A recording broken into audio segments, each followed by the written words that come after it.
বন্ধুরা ঘোরাঘুরি হলো পকেট ফাঁকা করার অজুহাত। বন্ধুরা কেমন আছেন আপনারা? এখন আমি যে জায়গাটিতে দাঁড়িয়ে আছি এটি হচ্ছে ধামরাই থানার বাইচাল গ্রাম।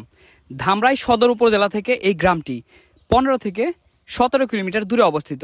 গ্রামটির সৌন্দর্য আপনারা যদি নিজ চোখে না দেখেন তাহলে বুঝতে পারবেন না। আমার পেছনে আপনারা যে গাছটি দেখতে পাচ্ছেন এই গাছটি প্রায় 50 থেকে 70 বছরের পুরনো। বাইচাল গ্রামের আপনারা যারা আছেন তারা মূলত এই বিষয়ে অ্যাকুরেট করে বলতে পারবেন। এবং আমার পিছনে যে আপনারা মাঠটা দেখতে পাচ্ছেন এই মাঠটা কিন্তু সুবিশাল এবং মাঠে সব অংশেই কিন্তু ঘাস আছে। ঘাসগুলো একদম মনে হচ্ছে যে এই মেশিন দিয়ে কাটিং করা ঘাসগুলো দেখতে আর কি। আমাদের এই অনেক গুরুত্বপূর্ণ মাঠগুলোও কিন্তু আমরা এরকম ঘাস দেখি না। তো বন্ধুরা আপনারা দেখতে থাকুন সিনেমাটিকভাবে এই গ্রামের কিছু সৌন্দর্য।